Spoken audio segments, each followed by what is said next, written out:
বর্ধমান পৌরসভার উদ্যোগে রাত্রিকালীন বজ্র পরিষ্কার প্রকল্প নেওয়া হলো। আর শুভ সূচনা হলো বুধবার রাতে বর্ধমান পৌরসভা প্রাঙ্গণে। পৌরসভার মূল ফটো থেকে সবুজ পতাকা নেড়ে 11টি বজ্রবাহী গাড়ি উদ্বোধন করেন বিধায়ক খোকন দাস। পৌরপতি পরেশচন্দ্র সরকার, সলিটেজ ওয়েস্ট ম্যানেজমেন্ট ডিপার্টমেন্টের এমসিআইসি প্রদীপ রহমান, পৌরসভার সেক্রেটারি জয়রঞ্জন সেন, তাপস মাকড় সহ অন্যান্যরা। প্রত্যেক দিন রাতে এই 11টি গাড়ি বর্ধমানের 35টি ওয়ার্ডের নোংরা আবর্জনা পরিষ্কার করবে বলে জানান পৌর আধিকারিকরা। কল্পনা আমাদের রাজ্যের মাননীয় মুখ্যমন্ত্রী এবং সেই দপ্তরের আমাদের এই দপ্তরের পৌর দপ্তরের আমাদের পৌরমন্ত্রী মাননীয় প্রিয় হাকিম মহাশয়, তার নির্দেশেই গোটা বাংলা জুড়ে যত পৌরসভা আছে এই কর্মসূচিকে চালু করছে।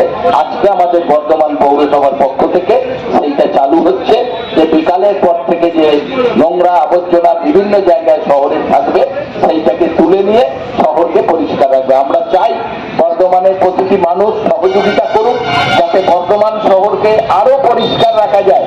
সকাল থেকে আমাদের পৌরসভার যারা কাজে দায়িত্বপ্রাপ্ত যারা লোক রয়েছেন যারা শহরকে পরিষ্কার করছেন এবং বিকালেও এটা পরিষ্কার হবে। আমরা চাই বর্ধমানের প্রতিটি মানুষ সহযোগিতা করুন যাতে বর্ধমান শহরকে যেমন পৌরসভা পরিষ্কার রাখতে চাইছে, আপনাদের সহযোগিতায় সবাই মিলে আমরা শহরকে পরিষ্কার রাখতে চাই।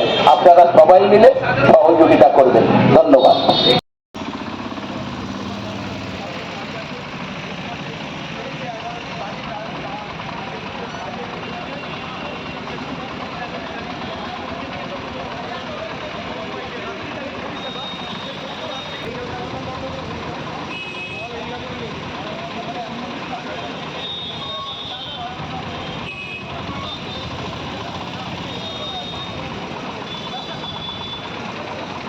তো বহুদিনেরই আমাদের চিন্তা ভাবনা ছিল কিন্তু রাজ্যের মাননীয় মুখ্যমন্ত্রী সারা বাংলা জুড়ে শহরগুলোকে আরও পরিষ্কার রাখার জন্য আমাদের এই দপ্তরের মাননীয় মন্ত্রী ফিরোজ হাকিম মহাশয়কে বলেছেন যে গোটা রাজ্য জুড়ে যত পৌরসভা আছে সেগুলো সকালবেলায় যেমন পরিষ্কার হয়, সকালের পর আবার কিছু মানুষ তো বিভিন্ন নোংরা ফেলে, এই রাত্রিবেলায় বিয়ে বাড়ি, হোটেল, ফুচকার দোকান বিভিন্নভাবে নোংরাগুলো ফেলে।